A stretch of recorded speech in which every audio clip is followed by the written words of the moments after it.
20 төгрөгийн эрхэмд үзэгчтэй нүүл шийдэл нэвтрүүлгийн цоошин дугаар үзэгчтэй авахынд Монгол телевизийн цамхгаас хүрэхэд бэлэн болоод байна.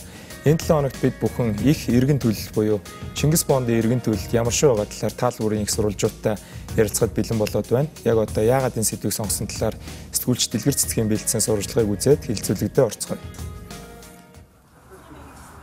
2012 оноос эхлэн Монгол улс хөгжлийн банкар дамжуулан олон улсын зах зээл дээрээс хөрөнгө босгосон. Тэгвэл үүнээс хойш 5 жилийн хугацаанд нийт 7 бондыг олон улсын зах зээл дээрээс босгоод байна. Хөгжлийн банкны босгосон анхны бонд бол $580 сая хэмжигдэх 575% хүүтэй 5 жилийн хугацаатай евро бонд юм. Үүний дараа 2013 онд босгосон 1.5 тэрбум Америк долларын Чингис бонд.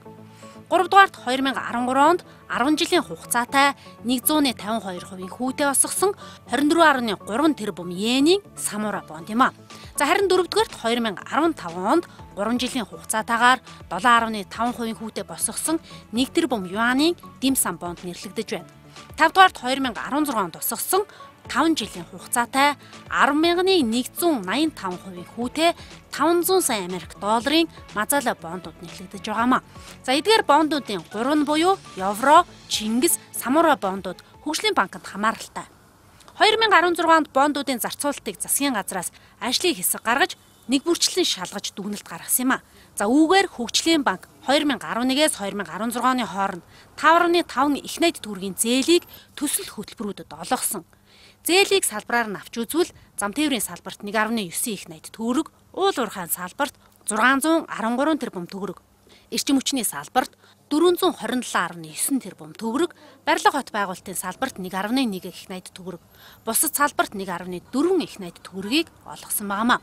Харин үүнээс 2.9 их найт төгрөгийн зээл нь улсын төсөөс эргэн төлөгдөх нөхцөлтэй байгаа бол үлдэж байгаа 2.4 их найт төгрөгийг аж ахуй нэгжүүдэд олгосон зээл эзлэж байгаа нь тодорхой болсон юм а. Тэгвэл 2016 оны 12 дугаар сарын 26-ны өдрийн улсын хурлын нэгдсэн чуулганаар хөгжлийн банкны асуудлыг хэлэлцэх үеэр тус банкны гүйцэтгэх захирал Батбаяр банк байгуулагдсанаас хойш хугацаанд олгосон нийт зээлийн 7.8% нь эргэн төлөгдсөн бол 92.2% нь төлөгдөөгүй байгаа. Үүн дотроос улсын төсөөс санхүүжүүлсэн төслүүдийн 3.2 их найт төгрөгийн үр авалгын асуудал хүнд байгаа гэж хэлж байжээ. За харин өнгөрсөн 9 дугаар сард тэрээр 200 орчим сая доллартай тэнцэх хэмжээний төслүүдийг шүүхэж шилжүүлэхээр болсноо мэдэгдсэн байдгийн. За үндсэндээ Монгол улсын өнгөрсөн хугацаанд босгосон хөгжлийн шинжтэй эдгээр бондуудын зарцуулалт эргэн төлөлт хангалтгүй байгаагаас гадаад зах зээл дээр төлөх учиртай бондынхоо эргэн төлөлтийг дотоод их усүрээсээ төлж чадахгүй нь тодорхой болсон юм а. Ингээд 2017 он гарсаар 2 бондыг олон улсын зах зээл дээрээс босгоод байна. Эхнийх нь өнгөрсөн 3 дугаар сард босгосон хуралдай бонд. За үүгээр евробондын эргэн төлөлтийг 7 жилээр хойшлуулж чадсан бол ердөө 7 хоногийн өмнө 800 сая Америк долларын гэрээгээ бонд гаргаж Чингис бондын 500 сая болоод Димсан бондын 161 сая Америк долларын өрүүдийн төлөлтийг 5.5 жилээр хойшлуулахаар болоод байгаа юм а. За тэгэхээр энэ сэдвээр ярилцахаар бид студид зочтой урьж авчираад байна. Би Зүүн гартлаас танилцуулъя. Хөгжлийн банкны тэргуун дэд захирал Инхбат хүрэлцэн ирсэн байна. За Мон Цемент Building Materials компани үйл ажиллагаа эрхэлсэн захирал Мөнхбат хүрэлцэн ирсэн байна. За Мят хувьцаат компани санхүү эрхэлсэн дэд захирал Даваас өрөн хүрэлцэн ирсэн байна. За миний баруун гарталт улсын хурлын гишүүн Нарантуя хүрэлцэн ирсэн байна. За эдийн засагч Дор Чанд мөн студид ирслээ. За тун удахгүй бидэнтэй зүг бас сангийн яамны санхүүгийн зах зээл даатгалын хэлтсийн дарга, за мандуул дарга одоо яг төрийн ордноос Монгол Ардын намын бүлгийн хуралдаанаас бидэнтэй бас нэгднийдгээ хэлсэн байгаа. За тэгэхээр сая бид бүхэн бол Монгол улсын яг түүхэндээ босгож ирсэн өрийн бичгүүдтэй бас танилцлаа. За Чингис бондын эргэн төлөлтийн асуудлыг бол маш их улс төржүүлж төлөгдөөд байгаа төлөгдөхгүй байгаа гэдэг асуудлыг бол хэвлэл ярьдаг. Цогц мэдээлэл өгөхөд бол маш өндөр дүнтэй болохоор энэ бол бас хэцүү. Мөн бонд гэдэг өрийн бичгийг санхүүгийн одоо баг боловсролтой ойлгоход бол хэцүү байдаг. Гэхдээ одоо Монгол улс маань сая гэрэг бонд босгоцсон байгаа энэ үед Чингис гэдэг нэртэй одоо бондын эргэн төлөлт нь он гараад өгсөн байгаа бондын эргэн төлөлт ямар байна вэ гэдэг дээр бас зарим компаниудын жишээ мөн хөгжлийн банкны зүгээс шалгалтууд мөн эргэн төлөлтийн хуваар ямар шүү явж байгаа талаар сонирхохыг хүслээ. Тэгэхээр Инхбат захирлаас Батбаяр захирлын 9 сард хийсэн мэдээлэлээс хойш ер нь компаниудын иргэн төлөлт ямар шүү хэмжээнд явж гин зөвхөн харьцаагаа хангаж байна уу гэдэг талаар танаас мэдээлэл авах гэсэн. За хөгжлийн банк байгуулагдаад одоо ингээд 6 дахь жилийн өрөө үзээ явж байна. За энэ хугацаанд бол гадаад дотоод зах зээлээс бас их хэмжээ хөрөнгө татаж аж ахуй нэгж одоо улсын хэмжээний төсөлтөй холбоотой төсөлтүүдийг санхүүжилсэн байж байгаа. За 2012 оны 16 оны 12 сарын 31-ний байдлаар бол банкны актив бол 7 их найд төрсэн байсан. Үүнээс бараг 6 их найд нь бол зээлийн багц байсан. За үүнээс одоо 3.3 их найд нь бол улсын төсвөөс иргэн төлөх нөхцөлтэй. За тэгээ 1.7 их найд нь бол хөгжлийн банкнаас шууд санхүүжилсэн төсөлтрүүд 16 том төсөл гэж яригдчихсэн тухайд мөн үлдэгдэл одоо 1.1 их найд нь бол арилжааны банкудаар дамжуулан олгосон зээлүүд байсан. За өнгөрсөн онд одоо засгийн газраас хөгжлийн банкны шалгалт хийсний үр дүнд бол хөгжлийн банкн дээр бол хууль эрх зүй санхүүгийн чадхыг дээшлэх цогц арга хэмжээ авах чиглэл гарсан байгаа ажлын хэсгээс. За үүний дагуу бол улсын их хурлаас хөгжлийн банкны өөрийн хөрөнгийг 1 их 80 төгрөгөөр нэмэгдүүлэх. За мөн улсын төсөлтэй холбоотой бүх төсөл хөтөлбөрүүдийг бол сангийн яам засгийн газар руу шилжүүлэх тогтоол батлагдсан байж байгаа. За мөн эрх зүйн орчныг сайжруулах шаардлагатай гэдэг чиглэл өгсөний дагуу бол улсын их хурлын жахлан гишүүнээр ахлуулсан одоо нэр бүхий гишүүд хуулийн төслийг өргөн барьж одоо энэ оны 2 сарын 10-нд бол их хурлаар батлуулсан байж байгаа. За их хурл засгийн газар руу шилжүүлсэн 3.3 их найд төгрөг шилжсэнтэй холбоотой хөгжлийн банкн дээр бол хөгжлийн банкны шууд санхүүжилсэн төсөл хөтөлбөр мөн дамжуулан арилжааны банкаар дамжуулан санхүүжилсэн төсөлбөрүүд үлдсэн байж байгаа. За иргэн төлөлтийн хувьд хэлэхэд бол арилжааны банкудаар дамжуулсан зээлүүд бол харьцангуй сайн явж байгаа. Хөгжлийн банкнаас тухайн шууд олгосон томоохон төслүүд бол том дүнтэй 3-4 аж ахуйн нэгжүүдээр бол нэлээд асуудал үүссэн явж байгаа. Энэ талаар бол биднээс холбогдох хуулийн байгууллагууд бол хамтран ажиллаж байгаа.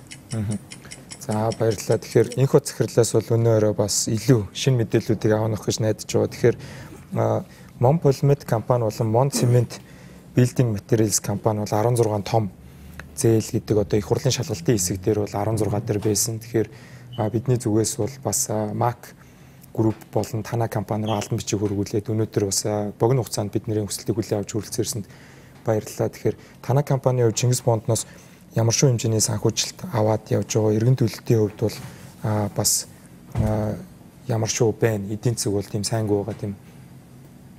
За та бүхэнд энэ үчийн мэндийг хүргэе. Тэгээд юуны төрөнд одоо Мон Цемент төслийг амжилттай хэрэгжиж байгаа төслүүдийн одоо жишээ олгож энд хилцүүлэхт урьж оролцуулсанд тэгээд бас одоо энэ зээлийн иргэн төлөлтийн талаар бодиттой байр суурь илэрхийлэх боломж олсонд баярлалаа.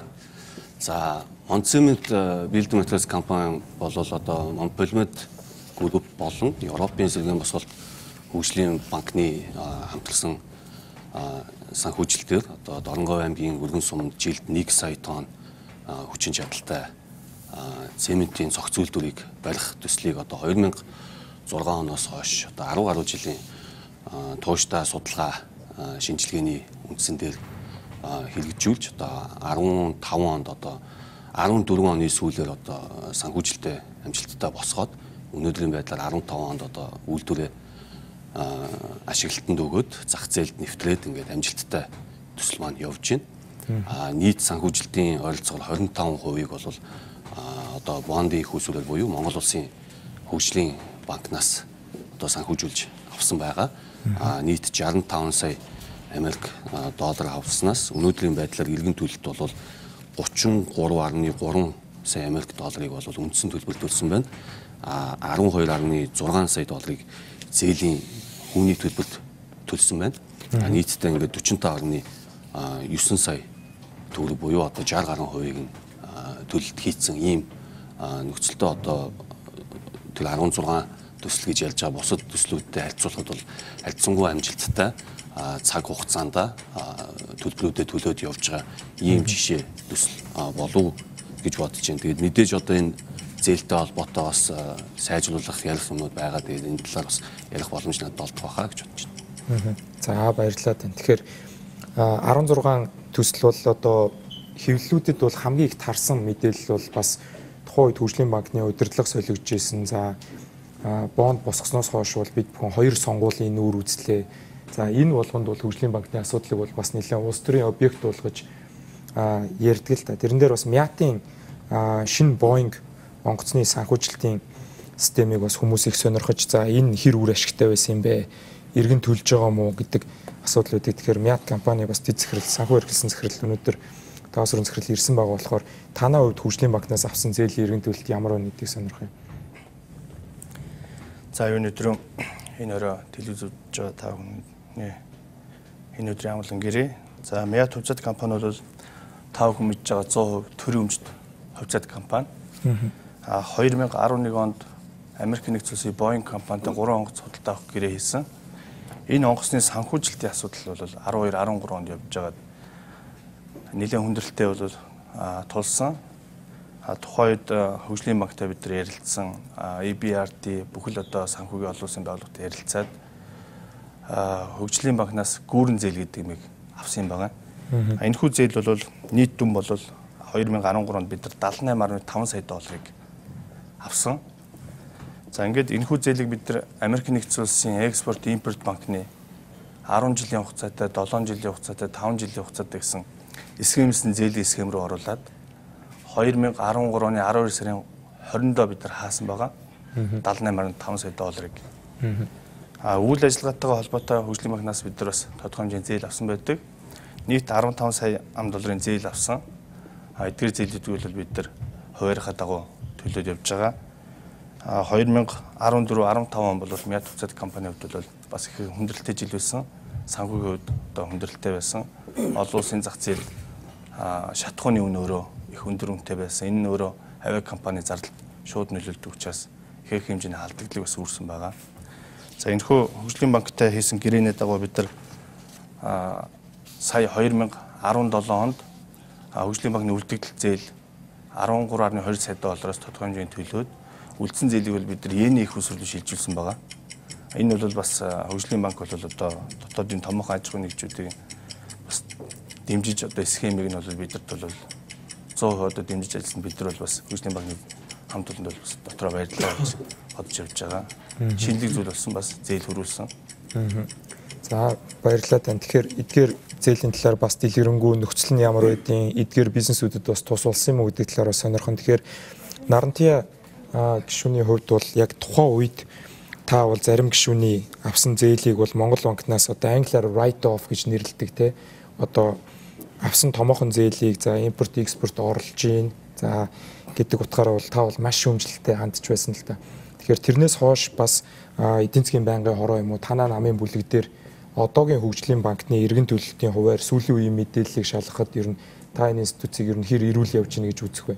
Хүмүүс бол одоо бонд иргэн төлөлтийн талаар бол мэдээлэл маш бага байдаг. За Мөсийн одоо эдийн засгийн хараат бус судлаачдын хийсэн Чингис бонд Монголын эдийн засгт үзүүлэх үр нөлөө гэдэг 13-4 оны судалгаа байна. За тэрнээс хойш бол яг эдийн засгт хийсэн судалгаа бол бас ховор байна л да. Тэгэхээр танд байгаа сүүлийн үеийн мэдээллээс бас хуваалцаж. За орой минь төргий. Тэгээ эхлээд энэ Чингис бондтой холбоотой үр төлбөр зээлийн иргэн төлөлтийн чанар байдлыг ярихаас өмнө тухайн үед 12 онд яагаад одоо Чингис бонд гэдэг маш хэмжээний юм гадны одоо зах зээл дээрээс хөрөнгүүдийг босгох шаардлага гарч ирсэн бэ гэдгийг эхлээд нэг тавьж дурдчихъя гэж бодож байгаа. Яг энэ графикийг хэрвээ харуулцдаг бол 12 оны одоо байдлаар манай улсын төлбөрийн тэнцлийн урсгал дансны тэнцэл болон төсвийн тэнцлийн алдагдлыг ингээ харах юм бол 11 онд бид нар чинь эдийн засаг 17% өсөлттэй маш том хэмжилттэй байсан үед чинь ер нь бол агшаад эхэлсэн байсан. Төлбөрийн тэнцэл алдагдaltaй байдал руу орсон байсан. 12 онд бол 5.8 тэрбумын алдагдaltaй. Яг энэ хэмжээгээр бид нарын эдийн засаг руу мөнгө оруулах зайлшгүй шаардлага болсон байсан. Энэ үед Ардчилсан намын засгийн газар үйл ажиллагаа эхэлж ирсэн байна. Тэгээд 12 сарын одоо сонголт чинь 6 сард болсон. 12 сар гэхэд амжилттайгаар Чингис бондыг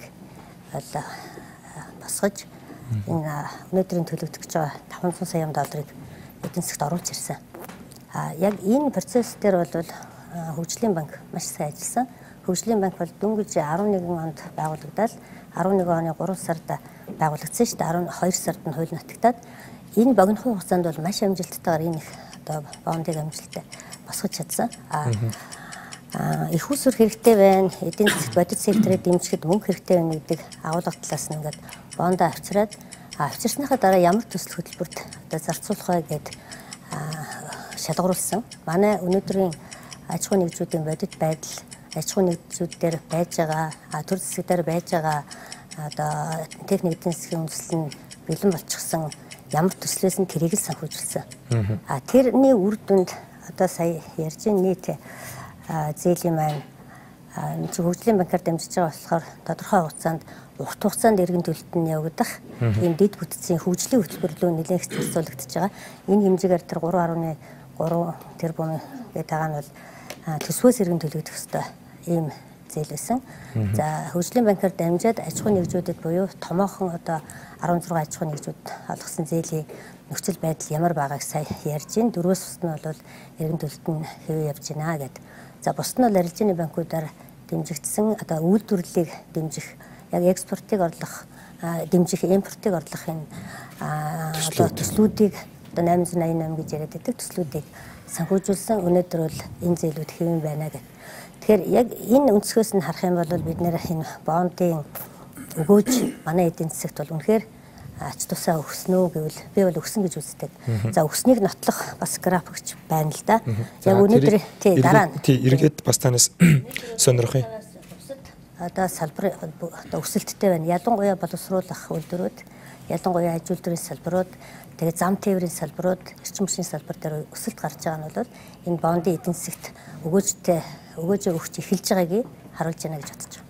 За баярлалаа тань. Тэгэхээр Дорчонд эдийн засгчаас бол та хуучин бас сангийн яамд ажиллаж байсан. За олон улсын валютын санд ч гэсэн ажиллаж байсан хүний хувьд манай өмнө нь энэ босгосон өрийн бичгүүдийг хөгжлийн банкны хуулийг өөрчлөөд одоо бол саяхан босгосон гэрэг бондоор бол илүү реструктуринг буюу өрөө төлөх тийм дахин схемчлэх ийм процесс явагдаж байгаа харагдаж байна л да. Тэгэхээр яг макро талаас одоо байгаа банкны эрүүл мэнд гэхээсээ илүү энэ болж байгаа процессыг болон төслүүд бэлэн биш байхад болон зам руу юм уу те эргээд үр ашиг нь удаанаар орж ирдэг рүү санхүүжүүлэх нь одоо таны харж байгаагаар хэр зөв үйлдэл байсан гэж боддог бай та. Зөв. Тэгэхээр би яг энэ гадаад болон дотоод бондын асуудал хариуцсан тэр санхүүгийн газрын дарга байсан л та. Сангийн яамд. Тэгээ энэ дотоод бондыг бол бид нар энэ дотоодын зах зээл дээр хөрөнгөний зах зээлийг хөгжүүлэхийн тулд тэр нөгөө yield curve гэж ярьдаг шүү дээ. Өгөөжин мөрийг хятаднаар хийя. Энийг бол улсуудын хувьд бол дандаа засгийн газар нь оролцож идэг болохоор тэрний 6-8% хүүтэйгээр эхэлж хийжсэн байхгүй. Түүнээс шиг алдагдлыг санхүүжүүлэх зорилгоор биш ээ. Хоёрдугаарт бол бид нар нөгөө өсөг уул уурхай одоо эдийн засаг болчихсон. Хамаарлал нь үн өсөх юм бол эдийн засаг сайн тэрүүгээр төсвөө сайхан тэлцдэг. Буух юм бол тэгээд тэрийгэ чангалж чаддаггүй. Тэгээд бүсээ чангалж чадахгүй тохиолдолд яаж яана гэхлээр нөгөө зээл авдаг. Зээл авахын тулд өвчлэн нөгөө дөрөвч хэллээ шүү дээ. Энэ ханшны асуудал үүсчдэг. Төлбөрийн балансын одоо алдагдал үүсэд ирэхлээр ханш дэшегээ харавчих гэдэг. Харуулахгүй тулд яадгүй гэхлээр гаднаас доллар зээлж ирэх нэг ийм л процесс бол шаардлага бол үүссэн. За ийм шаардлага үүссэн болохоор бид нар анх удаага одоо хөгжлийн банкны бондыг гаргаж ирсэн да. Тэ амжилтаа гарсан. Чингис бонд ч гэсэн амжилтаа гарсан. Шаардлага бол байсан үгүй бол байсан. Харин зарцуулалт дөр өгөөж талаасаа бол авах юм байхгүй. Би бол энэ дээр бас санал нийлэхгүй. Энд бол ирсэн зочид бол магадгүй нэг амжилтаа явсан 2-3 одоо кейсүүдийг авчираа зогсоогдсон байна л да. Магадгүй энэ бол байж болно. Гэхдээ нийтлэг үр дүнгээр бол эн чинь төсвийн зарцуулалтыг одоо 3-4 давхар параллельны төсөв үүсгээд явсны л нэг илэрлэн шүү дээ. Засгийн газрын бонд босгодог, хөгжлийн банк нь бонд босгодог, их усүр татдаг тэрүүгээр төсөөс гадуур баахан санхүүжилт хийчихсэн. Тэгвэл санхүүжилтийн дийлэнх хувь дөрөв хэллээ ш 3.2 их 80 одоо төгрөг нь бол ерөөсөө ингээд төсвийн шин чанартай зарцуулалт байна. Эргэж тооцоогоо бол татвар төлөгчтэй мөнгнөөс авна гэсэн ийм хариуцлагагүй ажлуудыг бол хийсэн. Энэ бол Арс намын хийсэн үнэ. За одоо энийг нь ардын намынхан болохоор буцаагаад ингээд хойшоогоо 5 жилээр шидэд байна л да. Өөрийг нөгөө рефайнанс хийгээд тий. Тэгэхээр ингээд үрчээ ингээд нэг уулнаас доошоогоо зас өнгөрүүлчлээр ингээд томрол явдаг шүү дээ. Засан бөмбөлгөн. Тэр шиг ингээд бүгдээрээ гарчсан засгийн газар нь хойшоогоо шидэд явах юм бол энийг хэн шийдэх юм гэдэг асуудал гарч ирж байгаа байхгүй. Тэгэхээр аль талдаа эдийн засгчтай хувьд бол их анхаарал болгоомжтой баймар байгаа. Тэгээд энэ явж байгаа процесс нь техникийн үзүүч гэсэн агуулгаар бол буруу юм аа гэж харж байгаа. За баярлалаа танд. Тэгэхээр мэдээч хэрэг засгийн газар бол проспектус гэдэг зүйл буюу одоо бондын танилцуулга буюу том төслүүдээ болон ирээдүйд үзүүлэх өсөлтөө барьцаалаад бидний өмнөөс уулзалт хийгээд бол мөнгийг босгон. За тэрийг бол 7 дотроос ч юм уу бүгдээрээ нийлээд эргэж төлнө. Энэ бол олон нийтийн мөнгө. Тэгэхээр өнөөдөр бас хилцүүлэг төрөлцсөн ирсэн сангийн яамны санхүүгийн зах зээл даатгалын хэлтсийн дарга мандуулд баярлалаа. Төрийн ордонд бас ажилтаа байсан гэж сонссон. Тэгэхээр сая сангийн яам маань яваад гэрэг бондыг босгоод ирсэн. За гадны мэдээлэл харахад одоо one on one буюу нэг бүрчлэн хийсэн уулзалт, 90 гаруй уулзалт гэдэг юм уу те. Тэгэхээр сая босгоод ирсэн бондын талаар бас юунд зарцуулах вэ? Уулзалтууд гадны хөрөнгө оруулагчдын итгэл манай улс дээр ямар байна гэдэг дээр бас эхлээд шинэ мэдээлэл бидэнд өгөөч гэж сонирхмоор байна л да. За баярлалаа. Тэгээд сая өнгөрсөн 2-7 хоногийн хугацаанд сангийн яам Монгол банкны хамтарсан баг бас дэлхийн нэлээд хэдэн олон хотуудаар бас аялаад бондын роудшоу гэж нэрлэдэг. Бид хөрөнгө оруулагч нартай маш олон уулзалт хийлээ. Та бас хэлж байна бас 96 орчим уулзалт бид бас хийсэн. Уулзалтаар Монгол улсын хэрэгжүүлж байгаа бодлогыг тайлбарлаж танилцуулаад ирээдүйн хэтийн төлөв мөн валютын сантай байгуулсан хөтөлбөрийн зорилго, үр дүн хэрэгжилтийг бас танилцуулж ирлээ.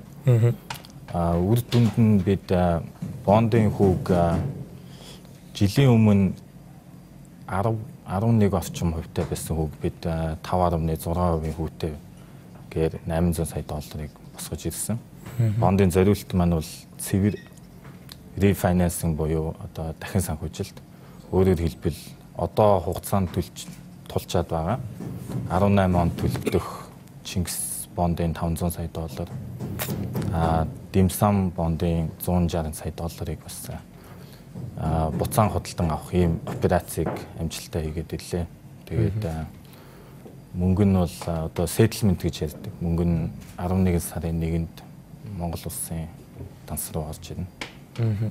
За баярлалаа. Тэгэхээр энэхүү захирлаас эргээд сая Доржинд эдийн засгч бол яг одоо эдийн засгчдаас их түгээмэл гардаг. Тухайн үед бас олон улсын хөндлөнгийн байгууллагуудаас бол Монгол улсыг хоёр зарлагын дэвтэртэй болчоод, хоёр төсөвтэй болчоод яваад байна. Энэ дээр эргээд бол том хариуцлага яригдана. Эсвэл одоо өнөөдрийн байгаа рефинансингийн байдалд бол бид нарыг ирнэ гэдгийг бол олон газар хэлсэн те. Financial Times, Дэлхийн банкны эдийн засгийн одоо улирлын одоо эдийн засгийн мэдээнүүд гэх байдлаар тэгэхээр 16 төслийг одоо энэ их мөнгийг задлаад харна гэхээр одоо дата сэтгүүл зүй, эдийн засгийн сэтгүүлчид бол яг том мэдээлэл дээр суухаар ихэвчлэн бол ингээд төрийн байгууллагууд зарим нь байгаа харагдаад байгаа. Одоо 5 дээр Эрдэнэс 5 толгой, за эрчим хүчний яам, дулааны цахилгаан станц гэдэг.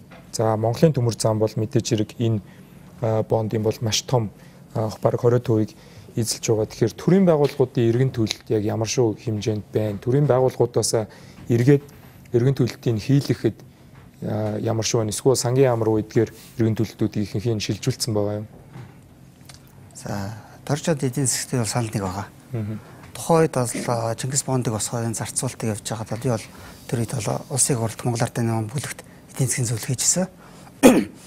Тэр үед бол бид бол Монгол улс одоо 2 биш 3 4 төсөвтэй болчлоо гэж ярьж ирсэн. Үн докторжуулах хөтөлбөр ингээл бондын зарцуулалт ингээд хөгжлийн банк, улсын төсөв гэдэг. Энэ бүгдийг нэг төсөвтэй болох шаардлага удаа дараа тавьж ирсэн. Үүний хүчинд 2015 он засаг хамтрах үед нэг төсөвтэй болоод хөгжлийн банкнаас санхүүжих төсөв төрөв тодорхой хэмжээнд улсын төсвийн нэг хэсэг болж батлагддаг болсон. Ингэж бид тодорхой хэсэг зэгцэлсэн. Тэр улсын төсвөөс эргэн төлөлт нөхцөлтөө зээлүүдийг одоо хэмжээгээр гаргасныг бол бас би бол эдийн засгчны хувьд хойд буруу гэж үзчихсэн. Яагаад гэвэл бид тэр богино хугацаатай, дунд хугацаатай тий 5 жилийн хугацаат, 10 жилийн хугацаат ийм юугаар зам талбай хэмжээгээр тавьж одоо энэ дэвцгийнүүд хийсэн нь бол тодорхой хэмжээгээр эргээд энэ бонд эргэн төлөлтөнд бол бас хүндрэл учруулна гэдгийг бол тухайд хэлж ирсэн. Энэ жишээл нь одоо энэ өдөрт автагдаад одоо ингээд дахин санхүүжлэх хэмжээнд хүрч явж байна. За улсын манайхаа шууд санхүүжүүлсэн тэр 16 том төслийн 8 нь бол хувийн аж ахуй нэгжүүд, 8 нь бол үлдсэн 8 нь бол төрийн хэмжээт аж ахуй нэгжүүд байгаа. За мэдээж төрийн хэмжээт аж ахуй нэгжүүд бол тодорхой хэмжээгээр зээлээ төлж байгаа. Хугацаа сунгаад хүмүүс хэсэгчлээ графикт өөрчлөлт оруулаад төлж байгаа асуудал байгаа. Тухайлбал өнөөдөр ихэд бол Эрдэнэс 5 компани 200 сая долларыг 100 сая долларыг төлсөн байх жишээтэй. Ингээд төлөлтүүд бол явагдаж байгаа юм. За мөн түрүүн хэллээ энэ Мят компани дээр бас yen руу хөрвүүлсэн гэдэг. Бид бас тухайн бас төрийн хэмжээт аж ахуй дэмжих үүднээс Мят компанид ч гэсэн боломжийн нөхцөлийг олгоод өөрснөө ч гэсэн аншийн тэгшлийн алдагтаа бууруулах үүднээс ийм л хөрвүүлж одоо аль аль талд ашигтай хувилбараар одоо асуудлыг шийдсэн байх жишээд явж байгаа. За баярлалаа. Одоо энэ яд дууссан тий. Та хариултаа дуусгаж болно. Тухайлбал сая бол хэлжээ одоо энэ Монцемт энэ Монцемт компани одоо төлбөрөө бол одоо ингээд 65 сая долларыг аваад өнөөдрийн байдлаар хугацаанаас өмнө ингээд төлөлтөө хийгдээд одоо 31-2 сая долларын үлдэгдэлтэй явж байна. Одоо эдгээр Монцемт одоо Хөгцаамын цэд Макийн цемтийн үйлдвэр эдгээр төслүүд бол яг энэ Чингис бондыг үндэсний аюулгүй байдлын зөвлөлөөс гарсан зөвлөмжийн дагуу зарцуулсан цөөхөн хэдхэн төслийн 1-2 нь байгаа. Яагаад гэвэл тухайн үед үндэсний аюулгүй байдлын зөвлөлөөс ямар чиглэл гарч ирсэн бэ гэвэл $1 цаана дахиад 2-3 доллар авчрах тийм төслүүдэд цагаажуулаар. Өөрөөр хэлбэл төслийн 20-30% нь л бондын мөнгийг оруулаарай. Үлдсэний төсөл санхүүжуулагч одоо юу гэдэг төсөл санаачлагч мөн гадаадын банк санхүүгийн байгууллагаар санхүүжүүлээрэй л гэдэг чиглэл өгсөн.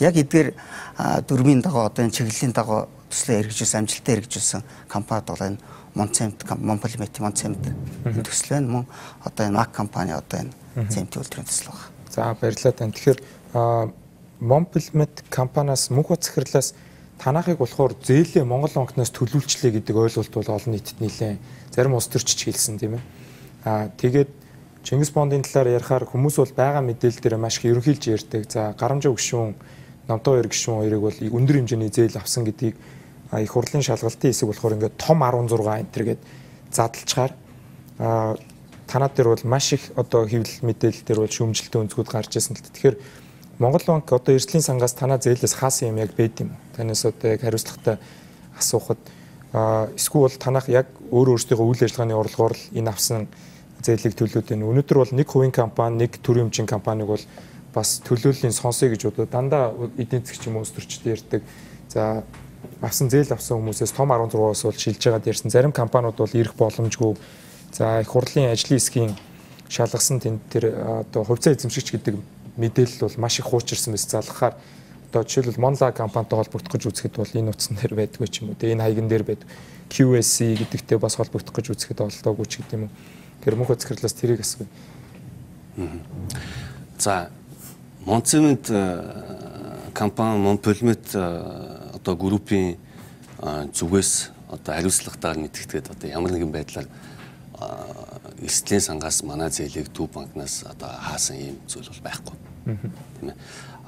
Мэдээж хэрэг бид нар одоо энэ 65 сая Америк долларын зээлийг санхүүжилтийг авч байхад валютын ханш 1800 төгрөг байсан. Өнөөдөр бид нар 2500 давцсан явж байна. Одоо өнөөдрийн байдлаар 33 тэрбум төгрөгийн одоо валютын ханшийн алдагдал бид нар хүлээцэн явж байна. За дээрээс нь одоо биднийг төсөл хөтөлбөрөөр хэрэгжүүлээд одоо түрүүний адилхан одоо роуд-шоу гэдэг шиг танилцуулгаа гэдэг хөрөнгө оруулалтаа татаад гадна дотны түншүүдтэйгээ яриа явж байхад цементийн үн $10 одоо харьцуулсан ханш нь $100 гаруй байсан. Гэтэл одоо энэ валютын ханшийн нөлөөллөөс болоод өнөөдөр бид нар $60-70 1 тонн цементээ борлуулж байна. Энэ маш их хүндрэлүүд санхүүгийн хүндрэлүүд бол одоо энэ төсөл хэрэгжүүлж байгаа үндэсний үйлдвэрлэгчдийн одоо нуруунд дээр бууж байгаа. Гисэн хэдий ч бид нар одоо юу гэдгийг одоо өөрсдийнхөө үйл ажиллагаанаас ингээд эргэн төлөлтөө цаг хугацаанд нь цаг хугацаанаас нь ч төрүүлээд ингээд хийгээд явж байгаа ийм нөхцөл байдалтай байгаа. Яг хөө зөвхөн үндэсний үйлдвэрлэгч одоо бүтээн байгуулагч компани гэдэг зүгээс бол одоо энэ бондын зарцуулалт тий зөв байгаасаа зөв төслүүдтэй ороосоо одоо Монцемент шиг ийм төслүүдийг үнэхээр Монгол инженерүүд ингээд нуглаад алдан гараад амжилттай хэрэгжүүлж чаддсан байна. Араас өшөө олон амжилттай төслүүд байгаасаа гэдэг л ийм одоо хүсэлтэд бид нар явж байна. Тэгэхээр нэг зүйл нэмээд асуухад бондоос зээл авсан хүмүүсийг бол одоо ингээд хэвлэл мэдээлэл ч юм уу улс төрийн хилцүүлэг рүү ингээд татагдаж ороод тий танах бол маш олон мэдээлэл гаргаж ирсэн. Танаа санхүүжилт өгсөн олон улсын байгууллага хүртэл мэдээлэл гаргацсан байсан. Тэгэхээр энэ хөгжлийн банкны удирдлага солигдох юм уу? За хуулиа өөрчлөх юм уу? Хөгжлийн банк гэдэг энэ санхүүгийн институт нь өөрөө өөрчлөгдөд явж байхад яг танаа зээл дээр нөхцлөө эргэж ярих ч юм уу хүндрэл гарах зүйлүүд байсан уу? Ямар нэгэн сорилтууд байсан бол уулзаж. Ер нь хөгжлийн банкны санхүүжилтийг бол 13 оноос хойш бид нар хөөцөлдөж явсан байгаа. Ингээд 14 оны сүүл хүртэл эндсэндээ 2 жил хөгжлийн банкны зээлийн болон эрсдлийн удирдлагын газар одоо хуулийн хэлтс хамтарч судалгаа шинжилгээгээ хийгээд за манай төсөлд одоо юу гэдгийг санхүүжилт өөх нь одоо эрсдэлгүй юм байна. Одоо тэр үндэсний аюулгүй байдлын зөвлөлөөс гаргасан зөвлөмжийн дагуу 25%-ийг нь санхүүжүүлэх боломжтой юм байна гэдэг ийм дүгнэлт гараад зээлийн одоо хорооныхын шийдвэрээр дүгнэлт гараад санхүүжилт өгсөн. Энэ хооронд одоо бид нар тооцоод одоо нэг протоколуудаа тооцож үзсэн байдیں۔ 200 гаруй уулзалт хийсэн байна. За одоо хичнээн хэмжээний судалгааны материал өгж авалцсан барьсныг бол одоо тоолж баршгүй. Тэгэхээр одоо энэ зээлийн анх одоо хөгжлийн банкнаас одоо авах гэдэг бол өөрөө их том сорилт байсан. Тэгээд бас хөгжлийн банкнаас энийг бол одоо нэг удаа өгөөгүй нэлээд урт хугацаанд цуулж өгчээсэн. Тэр болгонд бид нар одоо нэг гадны хөрөнгө оруулагч бусад санхүүгийн байгууллагуудаас их усүрэ татж ингэж төслөө өргөжлүүлж ирсэн. Үнэхээр одоо барилгын ажлыг бид нар 14-өөс 15 оны 8 сар хүртэл маш богино хугацаанд амжилттай гүйцэтгэж дууссан. Тэгэхээр сорилууд бол маш их байсан. Одоо өнөөдөр ч гэсэн бидний хувьд бол тулгарч байгаа одоо хөндлөлүүд нэлээд байна. Гэтэл одоо сайн хажуугаар саар гихчээр маш олон хэвлэл мэдээллийн байгууллагууд буруу ташаа мэдээллийг ямар нэгэн их үүсэлгүйгээр одоо энэ компани эсрэг одоо тийм гаргаж одоо гүтгэж ингэж байгаа нь бид нар өнөөдөр ингээд бүтээн байгуулалтыг зэмэнтэй үйлдвэрлээд эдийн засгтаа хувь нэмрээ оруулаад явахын хажуугаар ингээд илүү ажил унтруулад байна л да. Тэгэхээр энэ дээр бас одоо хэвлэл мэдээллийн байгууллагын төлөөлөл болгоод тийм та бас тусал дэмжих нь бол хэрэгтэй байна. Бид нар иймэрхүү мэдээлэл дээр яагаад ийм эмзэг хандаад байгаа юм бэ гэж. Одоо зүгээр дотооддоо байдаг асуудал бол хамаагүй. Бид нар ингээд илүүлээд яриулаад явж болно. Бид нар олон улсын байгууллагын санхүүжилттэй цаашдаа бол өшөө олон төрлийн одоо гадны хөрөнгө оруулагч хамтрагч байгууллагуудтай харьцсан. Энэ төрлийн муу мэдээлэл одоо тий удал үнэн мэдээлэл гарах болгод тэд нар болгоомжилж эхэлнэ. Энэтэйгээ үндэслээд дараагийн санхүүжилтийн өртөг маань нэмэгдэнэ. Тийм ээ.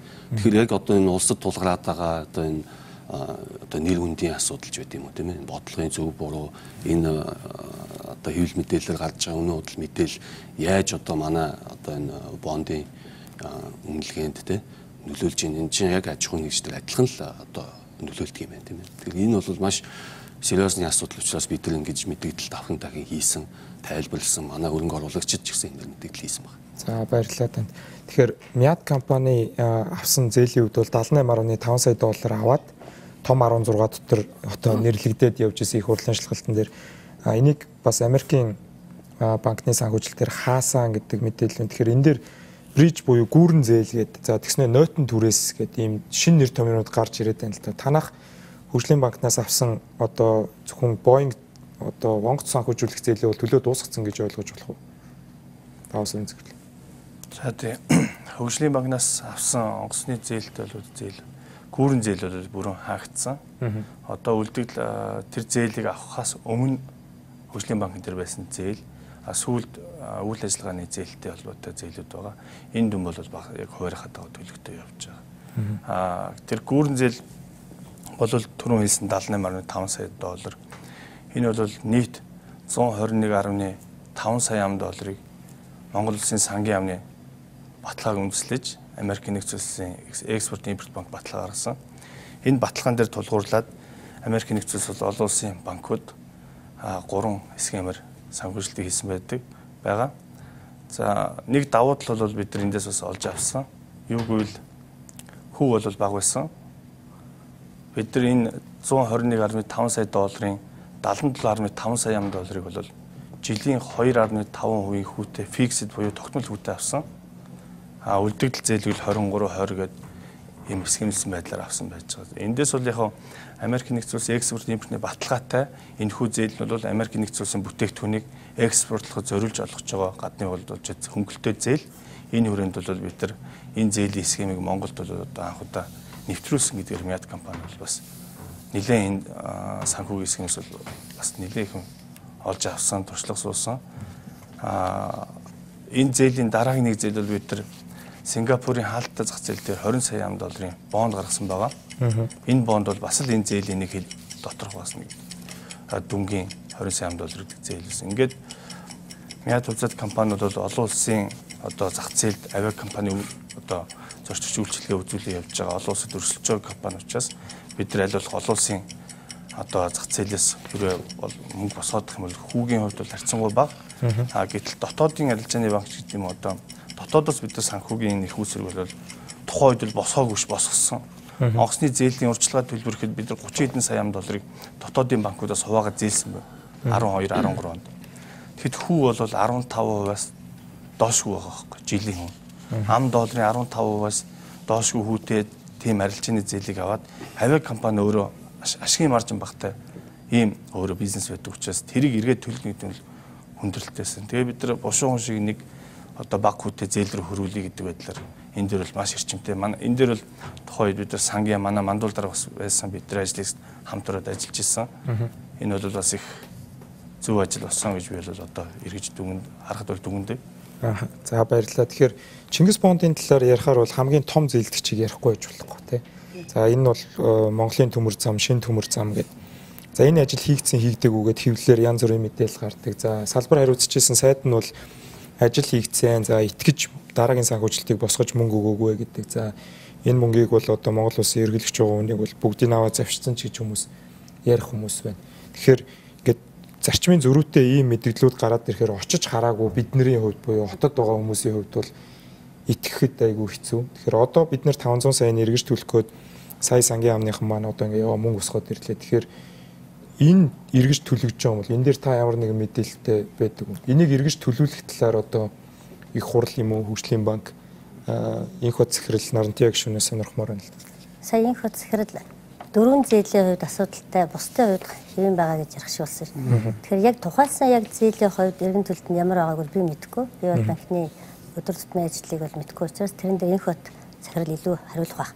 За ерөнхийдөө зөвөр ингээ хүмүүсийн ярьж байгаа энэ байдлыг харахад нэг ийм зүйл ажиглаад байдаг.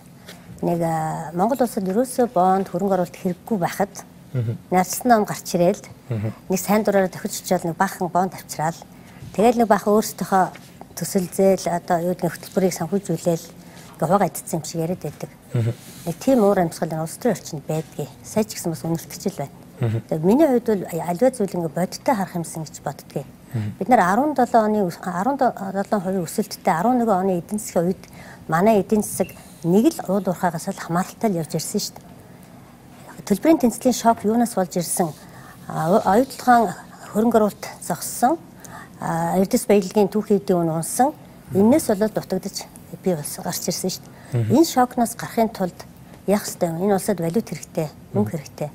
Эдийн засгийн олон жил ярьсан нөгөө солонгоруулах ажлыг хийхин тулд үйлдвэрлэлээ, аж үйлдвэрлэлээ дэмжих, боловсруулах салбараа дэмжих, хөнгөн үйлдвэрлэлээ дэмжих, тээврийн салбараа дэмжихийн тулд дэд бүтцүүдийн сайжруулах, эрчим хүчний хараат бис байдалд орох гээд маш их ажлууд хийгдэх хэрэгтэй байсан учраас 12 онд яг арчил намын засгийн газар бол зарцуулалт бол өстой үнэхээр муу гэж хүн болгон ярьж байгаа бах. Гэхдээ зарцуулалтыг зүгээр бодиттойгоор тоогоор би бас хэлчихье гэж бодоод байна л да. Юунд зарцуулсан юм бэ? Аж үйлдвэрийн төслүүд гээд экспортыг дэмжих 131 төсөлд 237 тэрбум төгрөгийг зарсан байгаа. Хөдөөж хөнгөн үйлдвэрлэлийн төсөлд 210 төсөлд нь 270 тэрбум төгрөг олгосон билээ. Жижиг дунд үйлдвэрлэлийг дэмжих 714 төсөлд 100 тэрбум төгрөг. Энэ үйлдэл аж үйлдвэрлэлийн салбар дээр нь боловсруулах салбарт 514.7 тэрбум олгосноос одоо энэ Монцемент, МАК, Бэрэн гээд бүгдээрээ хүртээд өнөөдөр үйл ажиллагаа амжилттай явж байгаад баяртай байгаа. Яг бол Арчсан нам энэ бондын зарцуулалтыг хийхдээ аль нэгэн намд нөгөө 3-ны аль нэгэн намын компани ч юм уу аль нэгэн хувийн компанида нөгөө 3-1-ээр нь дөрөвний хэлсэн тэр шаардлагаар биш өгсөн юм биш л дээ. Угаасаа тэр төсөл авах гээд зогсож байсан компаниудын байж байгаа чадвар нь ийм л байсан. Манай нийт компаниудын чадвах түрүүн би хэлжсэн тийм ээ. Бодит байдал ийм л байгаа. Дээр нь хөгжлийн банкны хуулийн дээр 8 дугаар залтан дээр байсан хөгжлийн банкнаас санхүүжүүлэх бүх төсөл хөтөлбөрийг улсын хурл ихтэй баталцдаг. Тэр баталсан жагсаалтын хөгжлийн банк санхүүжүүлдэг тийм хууль эрх зүйн орчинд явж ирсэн шүү дээ. Тэгээ бөөн дүнгээр нь баталсан тэр төсөлдөл орсон төслүүдийг л хөгжлийн банк тухайн үедээ санхүүжүүлсэн юм байна гэж би бол зөв ойлгож явдаг. За баярлалаа. Тэгэхээр инх хот захирлаас сая яг асуултыг Монголын төмөр зам, шинэ төмөр зам төслийн одоо гарсан их хурлын ажлын хэсэг шалгаад одоо хуулийн зөвлөх үйлчлэгэнд 3.2 сая $, техникийн зөвлөх үйлчлэгэнд 3 сая $, санхүүгийн зөвлөхөд 1.6, за хаан банкны зээл, хүүгийн төлбөр гээд сар дунджаар цалин 120-ыг тавьж исэн ч гэдэг юм уу те. Тэгэхээр энэ одоо муугаар ярихад овоолцсон шороо гэж зарим нь яриад идэх те. Тэгэхээр одоо энэ гарцсан мөнгийг бол эргэж төлөгдөж байна уу эсвэл төсөл зогссон болохоор ямар ч эдийн засгийн өгөөжгүй юм чи ямар ч төлөгдөх нөхцөл байхгүй. Энийг бол хаа нэгэн газараас хаах хэрэгтэй. Тийм би түрүү хэлсэн улсын төсвөөс эргэн төлөгдөх нөхцөлтэй 3.3 их нийт төгрөгийн төсөл төлбөрийг санхүүжүүлсэн. Тэр нь 350 гаруй төсөл төлбөр байсан. За үүн дотор бол одоо энэ таны хэлсэн төмөр замын асуудал орцсон байж байгаа. Тэгээ бид бол 12 сарын 31-нд эдгээр төслийг бол холбогд сангийн яам төлөвлөгөө сангийн яамнаас одоо холбогдох яамтууд бүх төслүүд ингээд хойрлоод төгсөд нааж зам тээврийн яамд харилцаж байгаа. Зам тээврийн яам одоо цааш одоо энэ төслийг одоо яаж явуулах талаар тодорхой арга хэмжээ авч байгаа хаа гэж бодож байна. Алдагдaltaа ингээ хүлээгээд авчиж байгаа юм шүү дээ. За баярлалаа. Тэгэхээр өнөө өрөө бид их эргэн төлөлтийн өмнө буюу одоо Чингис Бондны эргэн төлөлт ямар шоуга талаар бас тал бүрийн төлөөлөлтөд ярилцж байна. Хэсэг хугацааны сурчлагын дараа эргээд хилцүүлэгдээ орцгоё. Нүүлшил нэвтрүүлэгтэй байгаа үзэгчдээ баярлалаа. Бид өнөөдөр Чингис Бондын эргэн төлөлтийн талаар тал бүрийн их сурвалжуудтай ярилцж байна. Тэгэхээр мандуул дараагаас бас гэрэг бондын зарцуулалтын талаар сонирхмоор байна л да. Энэ он саяхан бас 100 бол сангийн яамны нэмаа төрийн нарийн бичгийн дарга бол мэдэгжсэн төсвийн орлогоор бол эдгээр хуучин бондуудын эргэн төлөлтийг хийхэд бол хүнд боллоо гэдгийг зарлж байсан. Одоо бол ингээд $800 сая босгоод хүрээд ирлээ. Тэгэхээр эндээс бол ямар эргэн төлөлтийн хуваарууд Монгол улсын өмнө сангийн яамны өмнө хүлээгдэж байна. За эндээс ямар нэгэн үлдэх тийм санхүүжилтийг өөр хөгжлийн төслүүд рүү юм уу хийх бол бэлэн төслүүд бас байгаа юу те. Өмнөх алдаан дээрээ суралцаад хаашаа хийн гэж юу н төлөвлөж байна. Энэ дээр хөгжлийн банк оролцох уу, танах дангаараа шийдээд явах уу гэдгийг сонирхмаар. За бидний бонд усгсан гол зорилго бол дахин санхүүжилт хийх.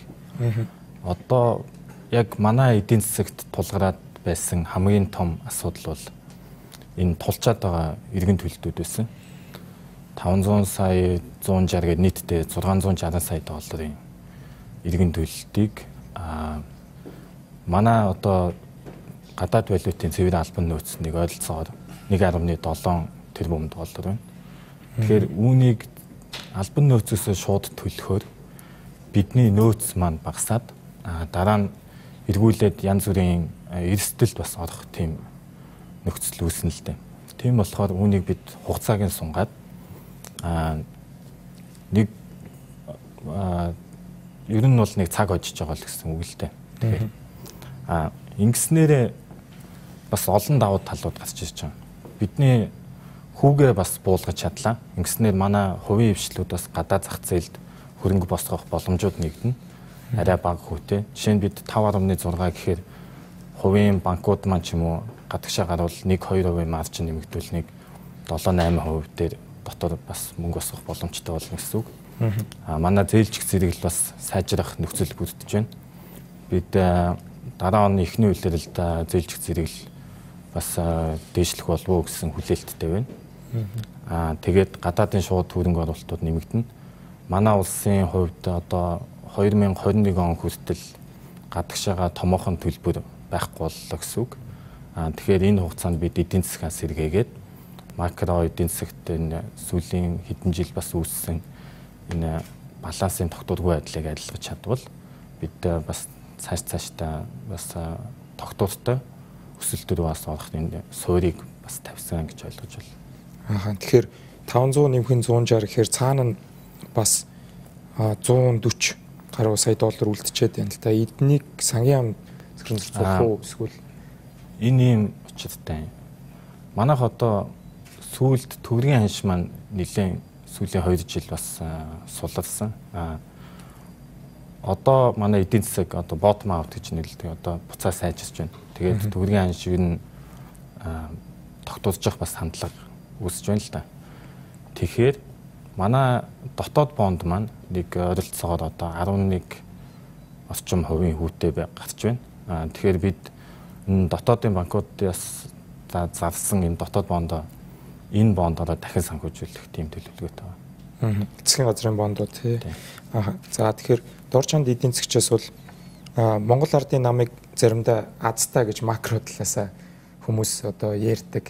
Тэр нь болохоор засаг авахаар одоо commodity буюу манай гол экспортын бүтээгдэхүүнүүдийн үн өсдөг ч юм уу. За сая бол яг тэр цикл бас таарч мөнгө усгах боломж таарлаа гэж зарим нэг эдийн засгчид үзэж байна. Тэгэхээр ингээд рефинансинг хийгээд явж байгаа нь одоо бид бүгдээ улсаараа дефолт буюу одоо дефолт гэхээр л айгаал одоо яриад байдаг шүү дээ. Төлбөрийн чадваргүй болох буюу одоо за хувь хүнээр бол зээлээ төлж чадахгүй байдалд орох ч гэдэг юм уу. Тийм байдалд орохгүй одоо иргэн санхүүжилт хийгээд гараа явчлаа гэхээр та дөрөв бол уулын уруу ингээд цас шиг ингээд нэмэгдээд энэ өр ингээд цаашаа яваад байна гэсэн. Тэгэхээр энэ эдийн засгийн бодлого талаасаа та ер нь юу гэж харж байна? Энэ хэр зөв юм? Өөр биднэрт ямар нэгэн гарц байсан уу? Валютын сандаа ярилцаад ч юм уу гарах бол. Тэгэхээр нэг макро талаа ингээд аваад үзэх юм бол бид нар чинь доктортой орчих хэрэгтэй шүү дээ, тийм ээ. Доктортой орчинд одоо хамгийн чухал юм нь одоо энэ валютын доктортой орчих хэрэгтэй байна л да. Бизнес төлөвлөлөөд явхад. Тэгэхээр өнөөдөр одоо энэ нэг бондыг дахин босгоод байгаа гол үндсэн зорилго нь юу вэ гэхээр тэр төлбөрийн балансын алдагдлыг бууруулах, долларын ханшийг барих гэсэн ийм зорилгоор л яваад байгаа. Тэ. Сая одоо манай мандуул дарга хэлж байна л да. Тэр нэг 140 орчим мянган доллараар юу хийх юм бэ гэд. Би бол энийг одоо шингэн тавилгацсан Хүрлатар сайд ч гэсэн мэдээлэлээ хийжсэн. Үүнийг бол дотоодын өндөр үнэтэй бондыг бол бид нар гадны хямд их усрээр солино гэж. Энийг бол би их дэмжиж байгаа. Тэ. Өнөөдөр дотоодын сүүлийн үед л 12 болсон болохоос өмнөх 3-4 жилийн хугацаанд бол 15-аас 17% татваргүй байсан шүү дээ. Тэгээ одоо жинхэнэ дунджаар нь үзэх юм бол нэг 14.5 15% байгаа. Тэгээ өнөөдөр ингээд сүүлийн үеийн хандлагыг харахлаа валютын сангийн хөтөлбөр орж ирээд доллар ингээд докторчод ирэхлээр одоо өнөөдрийн гаргасан бонд чинь 5.6%. Гэтэл манай дотоодын бонд 14-15% гэхээр 10 пунктын зөрүү байгаа ч гэдэг. Яг хуу долларын ханш доктортой байна гэж төсөөлөх юм бол тэгэхээр энийг ингээд солиод явах юм бол манай өр дээр бол асар хэмжээний ачаал бол буурах юм аа. Зүүн нь бол бид нар ер нь ингээд цаашаа өрийг санхүүжүүлээд яваад байх юм уу? Тэ. Ингээд гал унтраагаад яваад байх юм уу? Ер нь яагаад бид нар ингээд нэг жилийн дотор 2 дахин баг хүүтэй ингээд зээлийг авчгаа гэдэг бас ярих хэрэгтэй л дээ. Мандуулын хувьд бол бидний сандаа биш байхгүй. Нэгдүгээр олон улсын валютын сангийн хөтөлбөр явсан. Хөрөнгө оруулагчид бол хөтөлбөрөө сайн хэрэгжүүлж байна гэд тэрэн дээр итгэж байгаа. Хоёрдугаар дэлхийн эдийн засгч өөрөө докторчод байна. Докторчод ирэхлээр нөгөө дэлхийн нөгөө Европ, Америк эдийн засгууд чинь өөрөө нөгөө ашиг үйлдвэрлэдэг тэр салбарууд нь унаад ирэхлээр нөгөө yield хөөцөлж байгаа өөрөөгөө ч хөөцөлж байгаа хөрөнгө оруулагчдын хувьд бол сонирхолтой биш болж байгаа. Тэгээ энэ жилийн хувьд бол нөгөө emerging market гэж ярьдаг те. Энэ нөгөө хөгжмөл зах зээлтэй хөгжиж байгаа ийм эдийн засгуудын хувьд бол маш таатай жил болж байгаа байхгүй. Тэр дотор Монгол орж байгаа. Ийм болохоор гадаад орчин сайхан байгаа болохоор бид нар үндсэндээ бол ийм хоёр үндсэн нөхцлөөс болоод бид нар баг хүүтэй авч байгаа маа. Авч байгаа юм боломжтой үед нь бол авах хэрэгтэй. Цаашаа яах юм бэ гэд. Цаашаа яах ёстой юм бэ гэд тэгэх юм бол бид нар өрийг өрөөр санхүүжүүлж болохгүй. Түрүүчийн 3 сард бол бид нар ингээд 5 жилийн дараа төлөхөөр ингээд буцаага шийдтсэн тий. 600 саяг. Одоо ингээд энэ 640 саяг 7 жилийн хугацаанд 5 жилийн дараа дахиад ингээд шийдэж байгаа байхгүй. 5 жилийн дараа гарч ирэх засгийн газар нь яах юм? Үндсэн одоо арга хэрэгсэл нь юу вэ гэхээр бид нар хуримтлал үүсгээд үнийг төлөх ёстой маа. Хүнээс ингээд солиод явж болохгүй. Тэгэхэд бол төсвийн алдагдлаа бууруулах хэрэгтэй. Орлого ингээд нэмэлт их усэр бий болсон бол тэрийг хуримтлал үүсгээд энийг төлөх ёстой байхгүй юу? Түүнээс чи ингээд багш нарын цайлан тэр хүмүүсийн хүүхдийн мөнгө гэдэг ингээд ус төржөд явах юм бол эдийн засаг яг түрүүчийнхаа одоо байдлаас эзээч одоо сайжрахгүй. Тэгэхээр шинэ засгийн газар гарч ирлээ. Одоо нас шүүмжлээд явах нь юу юм гэхдээ харж байна. Ярьж байгаа тэр шинжилгээний бодлогуудыг хийгээд явна гэд. Одоо яг энэ одоо санхүүжилтуудыг хийгээд одоо өрийн дарамтыг бууруулад амжилттайгаар ингээ гаднаас их усээр татаад тэгээд тэрийг хөрөнгө оруулалт болон юм үр хашиггүй зарцуулалтанд хийхгүйгээр өрийг өрөөр санхүүжүүлээд ингээ яах юм бол энэ зөв юм. За би түрүүн бас ингээд нэг дурдлаа л да. Маш олон хүмүүс рүү ярьсан чинь ингээд 2 хүн ирчихсэн юм аа. Түүнээс хамгийн амжилттай хоёр нь биш юм аа гэд. Тэ үндэ нөгөө утцсан хүмүүс ч ирэхгүй л байгаа байхгүй. Тэд нар ч өөрөө төлөхгүй л байгаа. Тэ. Тэгэхээр энэ бол бидний өнөөдрийн байгаа царай юм аа. Тэ нарантай гişүүн битээр саягаас одоо зарчмын жаахан зөрүүтэй юм багш. Би зүгээр арсан намыг ингээд буруу шийдвэр гаргалаа гэж байгаа юм шиг. Мөнгө бол олж ирсэн нь бол зөв. Гагцгүй тэрийг ингээд буцаагаад олж ирсэн доллараа хятад руу ингээд гаргацдаг ийм буруу санхүүжилтэнд зарцуулсан л бидний алдаа байхгүй. Энээс болоод бид нар ингээд debt roll over гэж ярьдаг, ингээд дөрвчийн ярьдаг, ингээд үрийн дарамтанд ороод өнөөдөр сангийн яамныхан валютын сангийнхаа тусламжтайгаар ингээд мөнгө зээлэл яваад байна шүү дээ. Тэгээ эн чинь бол эдийн засгийн хувьд бол эрүүл зүйл биш юм аа. Хятад руу гарч байгаа гэдэг нь та замын төслүүдийг хэлж байна үү те? Замын төслүүд зөвхөн зам гэдэг чинь одоо тэн дээр тоног төхөөрөмж байна, цементүүд нь байна те, ажиллах хүчнүүд байна. 80% нь гарч байгаа шүү дээ. Энэ залуугийн ярьж байгаа энэ цементийн төсөл бол стратегийн чанартай аягүй сайн төсөл. Энийг бол бид нар дэмжих хэрэгтэй. Мятыг бол бид нар дэмжих хэрэгтэй. Таашаа мятыг бол Сингапурчууд бол одоо үндэсний хэмжээгээр улсын төсвөөс нь онгоцнуудыг худалдаж аваад тарифыг нь хөнгөлж жагаад гаднаас жуулчдыг авчираад Сингапурт асгасны үр дүнд хаа бүссэн багхгүй. Гэтэл бид нар ямар ч тийм боломж авахгүй. Өнөөдөр ингээд санхүүгийн дарамт оруулаад төрийн компани хүндэтгэл оруулаад явж байгаа байхгүй. Тэ. Тэгэхээр бодлого гэж бол байх хэвээр. Санхүүгийн механизм бол эрүүл байх хэвээр. За эрүүл платформ дээр үндэслэн хөгжлийн банкын санхүүжилтийг хийв явж хэвээр байна. Харамсалтай нь хэрнээ алга. Өнөөдөр тэгэхээр хөгжлийн банкны одоо энэхүү захирлын хэлж байгаагаар бол Наранты гишүүний яг хэлж байгааг ерөнхийдөө үзүүлбэл ерөнхийдөө институт гайгүй байна, гарсан зээлүүд бол төлөгдөд байна гэдэг тийм одоо ойлголт би одоо над төрөөд байна л та. Өнгөрсөн жилийн хувьд бол яг засаг өөрчлөгдөж байхад орсон шалгалтын дүн бол одоо маш хэмжээний алдагдал за одоо байгууллагын засаглал муутай одоо зээлийн хорооны шийдвэргүй гарсан гэдэг одоо энд надад бол ингээд чагсаалтууд нь бол жижиг зээлүүдээс эхлээд том 16 хүртлээ байж тэр болгон дээр та нарын мэдээлэл ямар байгаа энэхүү захирлалтгаар хоёулаа ярилцаад тахаар бас хэлцүүлэх байгаад байдаг. Тэгэхээр одоо 25 минут гаруй үлдэж байна. Тэрэн дээр бол та бүхний саналыг бас чөлөөтөө ярилцаж болон цагт баригдахгүй. Тэгэхээр сая энэхүү захирлын хэлж байгаа дээр надад нэг одоо асуулт гарч ирж байна л да. Жишээлбэл эгийн голын инстанц гэдээ бас зээл авцсан. За энийг болохоор одоо ингээд Оросоо зогсоонооч гэдэг юм уу ямар нэгэн байдлаар энэ зогслоо гэхэд бас яам руу шилжүүлсэн байгаа. Тэгэхээр яам руу шилжсэн байгаа бол эдгээр яамдууд энэ одоо алдагдaltaй төслүүдээ яаж өөрсдөн дээрээ ингээд шингээж энэ дээр ямар нэгэн хариуцлага яригдахгүй юу гэдэг асуулт гарч ирээд байна л та заавал.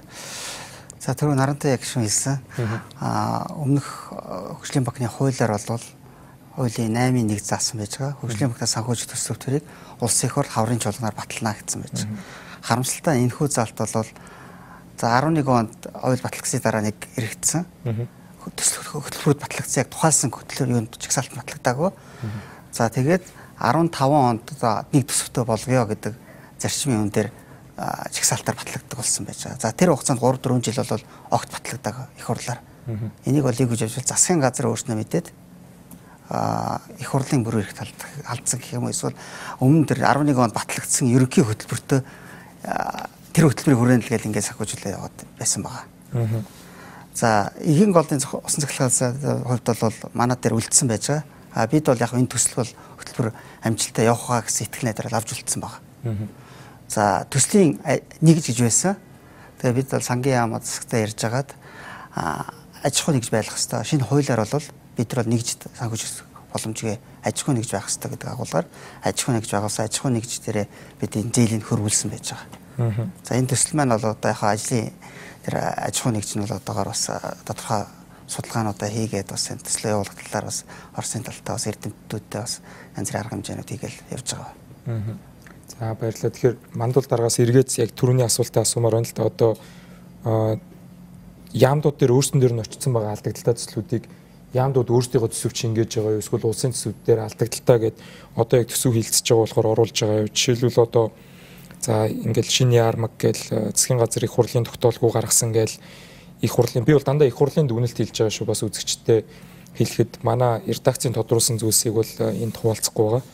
Тэгэхээр эдгээр одоо үр ашиггүй юм уу үр ашиг нь гарч эхлээгүй байсан төслүүд яамдууд руу ингээд шилжүүлчихээр энэ төсөв дээр эргээл дарамт болж ирэх үү? Яг бид өнгөрсөн оны эцсээр хөгжлийн банктай нэг хэд хэдэн балансын гүйлгээсэн. Тэгээд дахин хөрөнгөжүүлээд хөгжлийн банкны өөрийн хөрөнгийг нь өсгөөд 3 сард хөгжлийн банкны гаргасан 580 сая $5 бондыг нь засгийн газар руу шилжүүлээд дахин санхүүжүүлсэн тийм операц хийсэн л дээ. Тэгээ энэнийхээ хүрээнд суутгаад зөрүүлээд бид улсын төсвөөс иргэн төлөгдөх нөхцөлтэй зээлийн багцуудыг төсөв рүүгээ буцаагаад авсан байхгүй. Тэгэхээр энэ мөн чанартай юу гэсэн үг вэ гэхээр улсын төсвөөс санхүүжих тийм төслүүд л гэсэн үг. Одоо бид бараг бүх яамдуудад нь бүгднийг хувааллаа дуусж байна. Тэгээд салбарын бодлого хариуцсан яамдууд нь тухай бүрийнхээ төсөл дээр цааш нь яаж дуусгах вэ, үр ашгийг нь яаж хүртэх вэ гэдэг дээр нь бас чиглэл гаргаад ажиллах л байна. Тэр нарантын гишүүнээс бол танаа нам дээр бол бондын зарцуулалтан дээр бол бүх шүүмжлэлүүд бол ирдэг. За ардын нам бол энийг бол хоёр сонгуул дамнад сайн ярьсан тий. Одоо хэвлэл үзчихсэн хүмүүс бол бүгдээрээ л харж байгаа бох. За зарим ашиг сонирхлын зөрчилгүүд гарлаа. За дүүгийнхаа эхнэр хүүхдийнхаа компани руу хийсэн байна. Зам руу их орууллаа гэж гардаг. Тэгэхээр үр ашигын тооцоод юм уу? За хууль ёсны байгууллагуудын шалгаж байгааг гаргаад одоо тухайн үедээ төсөв хариуцж исэн бондын зарцуулалтан дээр яг оролцож исэн хүмүүс төр бол нам дотроо хариуцлага тооцох моцох гэдэг юм зүйл ер нь яригдтiin болов. Одоо үр түгөөж муута төслүүд рүү оруулсан ч гэдэг юм. Бондоос болж бол танаа намын бас гишүүдээс хоорондоо нэлээд муудалцаад ах шүү дээ. Бондоос болоод одоо энэ бондыг зарцуулсан улсуудад хариуцлага хүлээх ёстой ч гэдэг юм уу тийм нам дотор бол байхгүй. Энэ бол хэн буруутай байсан, үнэхээр хууль зөрчсөн юм уугүй юу гэдгийг бол хуулийн байгууллага шалгах ёстой шүү дээ. Энэ яг энэ босгосон бондын зарцуулалтаар бол хэтэрхий их улс төрчлөлт явсан л да. Үнэхээр энэ улс төрчлөлтийн үр одоо нөлөөнд гарчсан нам энэ бондуудыг аваад ингээд түрүүн би хэлжсэн. Ямар ч үр ашиггүй зарцуулсан юм шиг хүмүүс ойлгоод байгааг бас жоохон бодиттой ойлгомоор байгаа. Зам руу бол мөнгө хийх эргээд замаасаа олохгүй ч гэсэн энэ зам өөрөө урт хугацаанд манай хөгжлийн гол одоо дэд бүтцийн нэг мөн үгүй мөн. Тийм ч утгаараа бол одоо зам тээврийн салбар дээр, тээврийн салбар дээр одоо өсөлт бол гарч байна гэж би хэлж байгаа. Бондыг зүгээр алдаа бол байсан. Бондыг хууль эрхцэн хувьд чиг алдаа байсан. Засгийн газраас тодорхой төслүүдэд улсын их хурлууд дээр яаж жагсаалтаар оруулаагүй ч гэсэн нэг хөгжлийн дунд хугацааны хөтөлбөр маягаар батлуулаад тухайн хөтөлбөрийг нь бол бондоос одоо санхүүжүүлээд яваа гэдэг их хурлын тогтоолууд бол 14-15 онуудад бас гарч илсэн юм билээ. Энэ үед хамтарсан засаг байсан. За хамтарсан засгийн үед бүгдээрээ хамтарч бондоо зарцуулчаад одоо болохоор одоо нэг нам руугаа ч юм уу нэг улс төрийн хүчнэлгээс ингээд чихээд байгаа нь бол утгагүй асуудал. Яг юунд зарцуулсан нэг төгрөг одоо дутхгүй бүгдээрээ шахаад гараад ирсэн шүү дээ. Тэр шалгалтын актаар инфо захирал сайн мэдж байгаа. Нууц гэдэг тамгад орчихсон тэр шалгалтын актын дээрээс л үндэслэж би бол түрүү мэдээлэл хэлсэн. Зарим нэгэн одоо энэ зогсож байгаа компаниудын нэр бол зээлээ төлөөгүй компаниудын нэрэнд дурддагдчихсэн. Тухайн үед бол факт, шалгалт бол яг хийгдэх өдрийн байдлаар шалгалтын актанд дурддагдсан тэр л тоо мэдээллийг л бол бид нэр ярьжсэн. Хөгжлийн банкны тухайд бол яг төсвөөс тодорхой хэмжээний эргэн төлөлт хийгддэг тэр пропорц нь хувь хэмжээ нь бол одоо төсвийн арай илүү болчихлоо гэдэг шүүмжил бас явдаг. Энэ дээр бол бас эргэж харах зүйлүүд байдаг. Тухайлах юм бол хувийн компани одоо барьсан төмөр замыг төсөв төр буцааж худалдаж аваад тэр зээл нь одоо эргээд төсөв дээр сууж байгаа. Тийм юм байгаа шүү дээ. Төсөл болгоно ярих юм бол янз бүрээ. Тийм учраас энийг бол улс төржүүлэх хэрэггүй. Ер нь бол хөгжлийн банк хэрэгтэй. Хөгжлийн банк гэхгүйгээр улс орн дунд урт хугацааныхаа хөгжлийн гол хөтөлбөрүүдэд санхүүжүүлэх боломжгүй шүү дээ, тийм ээ. Бонд босгосон буруу биш. Бондыг зарцуулсан үйлдэл дээр алдаа бол 20-30% байсан гэж үздэг. Бүгдийг нь одоо 100% бол хараар бодоод авах хэрэггүй. Өөрөөгөөж нь бол гарч байгаа. Одоо энэ санхүүжүүлсэн төслүүдийн үр дүн ямар байна гэдгийг инфо захирал бол өнөөдөр ажил хариуцж байгаа хүний хувьд бол бодтойгоор сайн хэлж гин, тийм ээ. Тэгэхээр бид нэр алдахгүй тулд одоо босгоод байгаа энэ гэрээгээ шинэ бондуудынхаа санхүүжилт түрүүн босгосон хуралтай бонд бол яг нэг зээлийн төлбөрт явцсан. Одоо энэ босгож байгаа зээл маань рефинансинг хийж байгаа ч гэсэн төсвийн алдагдал дээр дахиад бид нар төсвийн алдагдалтаар засгийн газрын одоо өнөөгийн үндсээр илэрхийлж байгаа өрөө өнөөдрийн байдлаар 24.3 тэрбум хүргээл өрөө нэмэл яваад байгаа шүү дээ. Тэгэхээр энэ өрөө нэмэгдэж байна гэдэг чинь цаана өрөөр юу санхүүжилж байна гэдэг асуудал шүү дээ. Тэгэхээр одоо уршаал харж ажиллах нь бол илүү чухал байхаа гэж бодож байгаа. За тэгэхээр нэвтрүүлэг үзэж байгаа үзэгчд маань бас нүүдэл шийдлэхүүрүүгээр асуултаа хариулах боломжтой байдаг. Маргааш мэдээжийн хэлэлцүүлгийн онцлогчлолууд бол гөгөөцгийн мэн дээр нийтлэгдэх байгаа. Тэгэхээр мэдээж хэрэг бондын мөнгө бол нийтийн мөнгө. За Монгол улсын нэрийн өмнөөс гэж яагаад босгосон ирээдүгөө барьцаалж босгож байгаа мөнгө болохоор бас хилцүүлэг асуулга дагах нь бол маргаангүй хаа гэж бодож байна. Тэгэхээр хоёр төсөл одоо Мяд компани болон одоо Монцемент компаниас яг танаа төслийн ач холбогдол нь яг энэ төрийн одоо бага хүүтэй арилжааны банкнаас бага байдлаар ийм санхүүжилт авсан нь ер нь давуу тал болсон гэж харддаг. Өөрөөгөө яаж хэмжиж чинь те монголчуудад эргээд ямар ашигтай вэ гэдгийг сонирхмоор байна л та. Жишээлбэл за манай эдийн засгийн байдал тогтвортой байсан бол та бүхэн маань гараад өөр газраас мөнгө өсгөж болох байсан те. Яагаад энэ санхүүжилтийн араас 13 оноос эхлээд хөөцөлдөж эхэлсэн. Одоо гарч байгаа үр дүн нь за барилга бол одоо хамгийн том одоо хоёр дахь том сектор гэж макро дээр гарч ирээд байгаа. За барилгын салбар одоо бол борлуулалт маш муутай. Буюу зогсон одоо зарагдаагүй шинэ орон сууц хэд байгаа вэ? Бид нар бас нүүдэл шийдэл нэвтрүүлэг хийжсэн л. Тэгэхээр одоо яг өгөөжөө үзүүлж эхэлж гин үү? Танаа энэ авсан энэ санхүүжилт мөнгө үзэхэрлэг. Тэглээ. Мэдээж хэрэг бол одоо урт хугацааны энэ том хэмжээтэй олон улсын төсөл хөтөлбөр хэрэгжүүлэхэд бол санхүүжилтийн нөхцөл бол маш чухал. Иймэрхүү төрлийн томоохон төслүүдийг 20-30 жилийн хугацаатай маш бага хүүтэй ийм урт хугацааны одоо төслийн санхүүжилдэг ийм олон улсын жишг байдаг. Бараг 70 орчим хувийг нь дунджаар ерөнхийдөө нийт хөрөнгө оруулалтын 70 орчим хувийг нь ийм төрлийн зээлээр санхүүжилдэг. Өнөөдөр яг манай дотоодын зах зээл дээр ийм төрлийн их үүсвэр байна уу гэвэл байхгүй. Дотоодын банкуд дөрөв бас даваас өмнө захиал ярьж байсан богино хугацаатай өндөр хүүтэй бүтээгдэхүүнүүдийг санал болгож байгаа. Тэгэхээр мэдээж бид нар бол одоо гадны их үүсвэрүүдээс хөрөнгө санхүүжилт хайсан. Тэгвэл бол тухайн үед одоо юу гэдэг нь манай засгийн газар амжилттай бонд босгоод өртөг зардал нь их боломжийн байгаад компаниудаа бол одоо хөгжлийн банкаар дамжуулаад зээл олгосон. Харьцангуй одоо таатай нөхцөлтэй зээл олгосон. Гэхдээ одоо бусад гадны санхүүжилттэй харьцуулах юм бол хүүн бол тиймч бага биш байгаа, өндөр байгаа. Хугацааны хувьд ч гэсэн ер нь тийм одоо таатай биш, богино байгаа.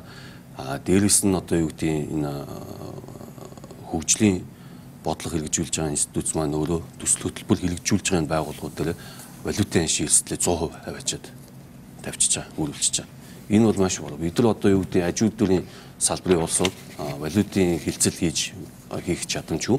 Тэгэхээр валютын ханшийн эрсдлийг бол үүрнэ гэдэг маань бол маш том дарамт болж байгаа. Тэгэхээр цаашдынхаа бас санхүүжүүлэлтүүдээр энэ асуудлуудыг бас бодоод мэдээж одоо Төв банк, хөгжлийн банк бүхэл бүтэн одоо валютын хөрөнгөний удирдлагын хэлтс нэгж тэнцээ мэргэжлийн байгууллага ажиллаж байна. Энэ валютын эрсдлийг энэ төсөл хэрэгжүүлэгч компаниуд битээ шилжүүлээч гэдэг нэг ийм асуудал ярьж байгаа. За төсөл үл өгөөжөө өгсөн үү? Энд бол одоо 1% компани асуудал биш юм аа. Өнөөдөр Монцемент компани шууд 1000 ажлын байр бий болгосон байна. Тэгэхээр 1000 залуу одоо гэр бүлтэй ажилдаа орлоготой болсон байна. Шууд бусаар туслан гүйцэтгэгч компаниудын тоог оруулах юм бол 3000 орчим ажлын байр бий болсон байна. Тэгэхээр тэдний чинь одоо залуучууд ажлын байртай өндөр ажиллаж амьдарч байна. Дорны хувьд бид нар одоо дэд үтцийг одоо хоосон талаас барьж бүтээн байгууллаа хотжилт тэнд явагдаж байна. За мэдээж эдийн засгийн төрөлжилт явагдаж байна. Зөвхөн одоо нэг компани жишээн дээр хэлэхэд бид нар одоо бүтэн хүчин чадлаараа ажиллахад 200 орчим сая Америк долларын одоо импортыг орлуулж төдий хэмжээний одоо төлбөрийн тэнцэлд эерэг нөлөө нэг компани үзүүлнэ гэдэг ийм одоо төлөвлөгөөтэй байна. Тэгэхээр энэ болгон цаашлаад одоо манай улсын эдийн засагт нэлээд одоо юу гэдэг багт чиглэлтгүй хувь нэмрээ оруулж байгаа гэж бид нар бол үздэг. Дээрээс нь эдийн засгийн үр хөгжөөс гадна бид нар дэлхийн дэвшилтэт технологиг Монголд онцлогч байна. Өнөөдөр манай үйлдвэр одоо нийт усныхаа 90%-ийг нь ахин ашигладаг ийм технологи нэвтрүүлсэн байна. Дулаанаас ялгарч байгаа хаягдлыг ашиглаад 5 мегаватт хүчин чадалтай элчин хүчний үйлдвэр бас одоо зэмдийн үйлдвэрээ дагуулад барьсан байна. 5 мегаватт гэдэг бол одоо манай аймгийн төвүүд дээр байгаа одоо дулааны станцуудтай адил хүчин чадалтай тийм ээ. Энэ дэвшилтэт технологиудыг Монголд нэвтрүүлээд энэнийг чинь дагуу одоо манай Монгол инженер техникийн ажилчид одоо чадахчиж байна. Өшөө олон ийм төслүүд энтэнд хэрэгжээд бид нар одоо бэлэн хүний нөөцтэй болж байгаа юм байна. Гэх мэтчлээ одоо эдийн засагт ингээд өргөнөөр үр нөлөөгөө асар олон үр нөлөө бол өгж байна л да. Тэгэхээр зөв сонголтоо хийгээд эдийн засгийн үндэслэлтэй, техник эдийн засгийн үндэслэлтэй, судалгаа шинжилгээтэй үр өгөөж нь бодиттой ийм төслүүдтэй санхүүжилт хийх юм бол маш өргөн цар хүрээний үйл ашиг авчлах юм байна шүү гэдгийг тод жишээ нь одоо Мон цемент төсөл байхаа гэж бодож байна. За баярлалаа. Тэгэхээр Мят компанийн хувьд одоо өөрсдийнхөө флит гэж ярьдаг те одоо онгоцны тоог нэмснээр одоо давуу тал юу үүсэж байна. Одоо бол онгоц суул төлөгдөд дууссан юм байна шүү дээ. Одоо зөвхөн үйл ажиллагааны зээл хөгжлийн банкнаас явж байгаа. Тэгэхээр ийм санхүүжилтийг зөвхөн хөгжлийн банк гэхгүй өөрөөр босгох тийм боломжууд тухайн үедээ байгаагүй юу? Эсвэл төрийнх юм чи одоо төрийнхөө санхүүжилтээр явсан нь арай амар байд юм уу гэдэг. За тухайн үед бол нэлээд олон хуулиар яригдсан. Тодорхой хэмжээний улс төрийн одоо тухайн үеийн эдийн засгийн хөгжлийн яамнаас бол энэ Мятын одоо Боингийн асуудлыг бол бондын их усаас санхүүжүүлнэ гэсэн юм бас мэдээллийн дагуу бид бол энэ дээр илүү их төвлөрж ажилласан л да. Цаг хугацааны хувьд ер нь олон улсын санхүүжилт гэдэг маань өөрөө та бүхэн мэдж байгаа. Ер нь дор ажил нэг 6 сар бол авдаг. Тэгээд цаг хугацааны хувьд онгоцоо бид нар хүлээн авах хугацаад өгсөн байдаг. Төлбөрийн асуудлыг шийдэх гэдэг маш давчуу цаг хугацаа байсан. Энэ үед бол ялч одоо бриж лон буюу одоо гүүрэн зээл маань бол яг энэ хөө төслийг бол амжилттай хэрэгжүүлэхэд бол чухал нөлөө үзүүлсэн. За Мят хужаад компанийн хувьд бол одоо үйл ажиллагаа бусад одоо стандартуудыг хамгийн одоо өндөр түвшинд олон улсын түвшинд хангацсан. Тэнд онгоцонд одоо жижигхэн одоо хаалга онгойлгож өгнөөс эсвэл ачаа ачиж байгаа бүгд олон улсын сургалтын программын дагуу АЯТА гэдэг олон улсын агаарын тээврийн холбооноос гаргасан стандарт нормын дагуу бүгд сертификатжаад тэрний дагуу явдаг. Гадаад зах зээл дээр бид нар бол хөрөнгийг бол одоо түрүүн хэлсэн сангийн яамны баталгаан дээр суурилж Exim банкнаас зээл авч босгож үзлээ. Өнөөдөр хувийн төрийн гэлтгүү компани бол ашигын төлөө үйл ажиллагаа явуулж байгаа. Гэтэл санхүүгийн зах зээл өөрөө хөгжөөг учраас хөрөнгө татах зардал нь өөрөө хэтэрхий өндөр тусаад байгаа. Энэ бол аль ч компанид адилхан. Тэгээ тийм өндөр зардалтай, тийм их эрсдэл одоо зөндөө үйл ажиллагаа болоод бизнес явуулна гэдэг бол бас хүнд ажилтай эргээд ингээд дүгнээд үцгэд. Тэгээ яг энэхүү асуудлыг шийдэхэд бол хөгжлийн банк бол миний бодлоор бол зайлшгүй одоо илүү хөгжөөд илүү одоо өргөн хүрээнд үйл ажиллагаа явуулдаг болоосай. Магадгүй өнөөдөр Мят компани санхүүгийн чадваргүйгээс болоод 6 онгоцтой ч юм уу ингээд түрээсийн онгоц ингээд яваад. Үнэхээр санхүүгийн нөхцөл бололцоо тэр зардал нь бага байх юм бол бид нар онгоцоо 7, 8. Яагаад гэвэл өнөөдөр онгоцны тоо цөөхөн байна гэдэг бол эргээд онгоцны нөгөө чиглэлд явах комбинашн буюу одоо онгоцын ашиглалтанд нөлөөлж байгаа байхгүй. Нэг онгоцыг өнөөдөр Берлин рүү тавиулж явчихад тэр маргааш өглөөс нь ашиг. Гэтэл 7-8 онгоцт бол бид нар яг нэг нь тийш явж хад энэ ойрын рейсүүдээ шинэ рейсүүдээ бид ингээд хөгжүүлээд явах боломжтой. Ингээл харахаар яг л нөгөө авиа компанид бол ялчгүй санхүүгийн том хөшүүрийн донд явдаг олон улсын хэмжээнд тэр. Гэтэл манад бол тэр бол одоохондоо харах орчин бүрэлдэхүүн учраас бид нар ганц өнөөдөр одоо зайлшгүй яаж байгаа юм төр засгийн одоо тодорхой хэмжээний дэмжлэг дээрээс нь одоо хөгжлийн банк гэдэг арилжааны шинжтэй бидний эрсдэл бүх юм дүгнж үзээд болж гинэ гэдэг ингээд явах юм бол энэ бол одоо төрийн ч хувийн ч одоо үйл ажиллагаа хийж байгаа компаниуд бол агүй том бас юм гарцуулж өгч байгаа. Тэгэхээр энийг бол одоо цаашид бас зөв талаасаа ингээд хөгжөөд алдаа энд одоо дутагдлаасаа суралцаад олон улсын хэмжээнд бий бол очих байгаа нэг 25-6 жилийн дараа бол бас арай өөр дүр зураг харагдах болов гэж харж байгаа. Тэгэхээр доос захирлын яг хэлж байгаа дээр уучлаарай бас нэвтрүүлэгт хугацаа бага үлдсэн байна. Энэхүү захирлаас асуухгүй үлдээж болохгүй зүйл байгаад байна л да. Одоо хөгжлийн банк одоо өөр энэ их усруудаас гадна өөр ямар орлогын их усрууд вэ? Тэ дотоодын томцлуудыг санхүүжүүлэх ямар төлөвлөгөөтэй ажиллаж байна. Эсвэл одоо яг энэ ороод ирсэн байгаа мөнгнүүдээ бол зарцуулаад иргэн төлөлтөөрөө таны энэ активоо бариад цаашаага одоо яаж одоо өргөжлөлтийн төлөвлөгөө харж байна. Баярлалаа. За олон улсын валютын цагийн хөтөлбөрт хамрагдсанаар хөгжлийн банкнаас тодорхой хязгаарлалтууд тавигдсан байж байгаа. Юу гэвэл энэ жилдээ та бүхэн зөвхөн иргэн төлөлтөөрөө санхүүжилтээ хий. Дээрээс нь нэмэлт 150 тэрбум илүү санхүүжилт хийж болно гэсэн тийм чиглэлтэй байж байгаа. Гаднаас их усүр татах дээр бас мөн хязгаарлалтаа тавигдсан байж байгаа. Зөвхөн одоо өмнөх одоо 15 16 оноос өмнө гарсан шийдвэрүүдээр гарсан их усрыг татчих болно. Шинээр бол татах юм бол одоо нөгөө 20 жилээс дээш хугацаатай. Хөөн одоо 2-аас доош тийм юмуд байж болно. Гэсэн тийм тодорхой хязгаарлалт тавьсан байж байгаа. Тэгэхээр бид бол яг хөө зээлийн иргэн төлөл дээр бол төслүүдийг санхүүжүүлээ явж байгаа. Шинэ хуулийн дагуу манай шинэ хууль бол 4 сарын 1-ээс хэрэгжиж эхэлсэн байгаа. За энэхүү хуулийн дагуу бол бид бол аливаа төсөл хөтөлбөрийг 100% санхүүжүүлэхгүй заавалч хамтарч санхүүжүүлж байгаа бүх төсөл хөтөлбөрийг.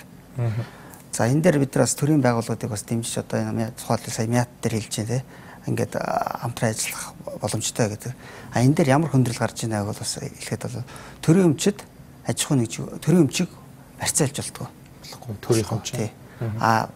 Баталгаа гаргана гэхээр одоо валютын сангийн үгээр хязгаарлалсан байж баталгаа гэнэ. Тэгэхээр энэ дээр бас яг юм тодорхой одоо төрийн өмчөд бас аж ахуйн нэгжүүдтэй холбоотой бас янз бүрийн төмөр замч гэдэг юм те өсөлтүүд ирэхэд яг энэ хажин донд ингээд асуудлууд бас гацах тийм эрсдлүүд байж байгаа.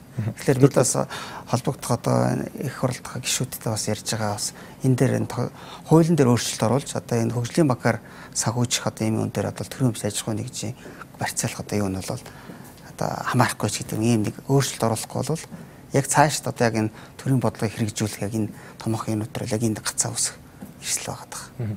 Нэвтрүүлгийг дуусгаад маш богино хугацаа үлдсэн байна. Тэгэхээр Эрдэнэтийн асуудал яригдж байхад танаа үйл ажиллагаан дээр бол маш том одоо баримт бол хэвлэлээр дэлгэгдсэн. За тэр бол танаа байшингийн асуудал байна. Тэгэхээр 20 гаруй тэрбум төгрөгөөр одоо байгаа нэг арилжааны банкны 2 давхрыг авсан үнэлгээ нь бол зах зээлийн үнэлгээнээс давсан байна гэж маш олон одоо хэвлэл болон одоо актуарчид бол тухайн үедээ хэлж байсан. Тэгэхээр тэр шийдвэрийг одоо тэр бондноос санхүүжсэн мөнгө байдаг уу 20 гаруй тэрбум гэдэг бол бас тухайн үеийн аншаар 10 сая доллар 10 сая. Тэгэхээр эсвэл яг үйл ажиллагааны зардлаасаа өөртөө санхүүжилсэн байт юм болов уу?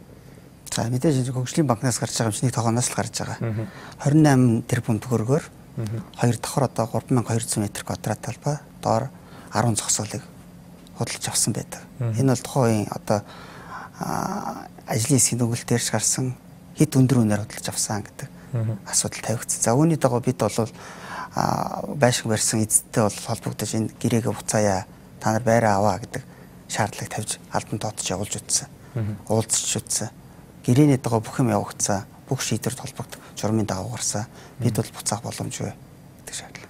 За үүний дагуу бид за та өндөр үнэтэй биш дахиад бидэртээ нэг 2 давхар ч юм уу ингээд нэмж өгөө гэдэг шаардлагыг бас тавьсан. Энийг хүлээж аваагүй. За бид холбогдох сонин заруудаар хөгжлийн банкны одоо ийм метр квадрат талбайтай байр зарья гэдэг зар одоо бараг сарын турш явуулж үтсэн. Ямар ч холбогдоогүй. Сонирхгүй. Одоо тэгээ бид нар бол яг мухардцсан. Хуулийн дагуу хуулийн байгууллагад хамдаад энийг буцаа ихлэх бүх юм гэрээний дагуу явцсан байна гэдэг асуудал тавигдсан. Байж байгаа. Гэрээний дагуу 8 ихтсэн. Гэрээний дагуу ихтсэн. Бүх танаа холбогдох ба удирдлагын шийдвэрийг бол одоо гүйцэтгэх захирал гаргах уу, тууз гаргах уу, эсвэл их хурл одоо жигсаалт баталчих уу, худалдаа авалтын. Худалдаа авалт манай хуулийн дээр бол худалдаа авалтын үйл ажиллагаа бол яг төрийн бол орон нутгийн хэмжээ хуульд хамаарахгүй гэсэн нэг заалт байсан. Үүний дагуу бол гүйцэтгэх удирдлага шийдвэрээ гаргаад туузаар оруулаад туузан шийдэл худалдаж авсан байж байгаа. Уучлаарай. Яг энэ дээр нэг санаа хэлмээр байгаа болох уу? Болно. Яг энэ хөгжлийн банкны хуулийг бид нар хийгээд хөгжлийн банкны дизайныг хийгээ явж хахад ганц цоорхоо гарсан энэ нөхгүй. Дотоодын тендер шалруулдаг хуулинд хөгжлийн банкны санхүүжилтээр хийж байгаа аливаа худалдаа авалтад хамаарахгүй байна. Тэгээ энэ чинь нөгөө нэг олон замыг одоо санхүүжүүлэлтийн үндсэн шүү дээ. Маш олон одоо компаниуд одоо тэр сайдууданд очирдаг барьдаг. Тэгээ энэс чинь болоод өргүү зарцуулалтууд их гардаг. Энэс чинь болоод энэ худалдаа авалт хийгээд байгаа байхгүй. Тэгэхээр энийг бол маш яаралтай бүглэх хэрэгтэй. Ягаад гэвэл энэ дэлхийд даяар жишгдэг олон улсын байгууллагуудын хүлээн зөвшөөрөгдсөн шахдаг энэ өрсөлдөөтэй ийм үр ашигтай систем байхгүй юу? Энийг ухралт хийгээд байгаа. Би болохоор энэ заалт бол яг гадаад их усөр босгоход одоо тэр сонгон шалралт хийхэд бол хамааралгүй гэж үзчихсэн. Яг л зөвлөх үйлчлэгээ. Энэ нь болохоор сүүлдээ хавтгаараа худалдаа авах ажиллагаараа ороод ингээд хуулийн зөрчдөг байдлаар орсоо. Баярлалаа та бүхэн. Тэгэхээр өнөөдөр цаг цаваа гаргаж ирж Монгол улсын одоо хамгийн том өрийн бичгүүдийн нэг Чингис бондын иргэн төлөлтийн талаар яг өөрсдийнхөө хариуцсан салбарын мэдээллийг бидэнд хуваалцсан та бүхэнд баярлалаа. Тэгэхээр нүүл шийдэл нэвтрүүлэг маргааш өглөө маргааш гөөгөөцөг юмэн дээр бол онцлог шилтүүд маань орно. За шинэ бондын зарцуулалт, за хуучин бондын эргэн төлөлтийн талаар бол Монгол визийн редакц бас өөрсдийнхөө хэмжээнд тодруулж сурвалжлагуудыг хийж үзэгч та бүхэнд байнга мэдээлж явах болно. Тэгээд хүрэлцэн ирсэн зочдтой баярлалаа. Хамт байсан үзэгч та бүхэнд баярлалаа.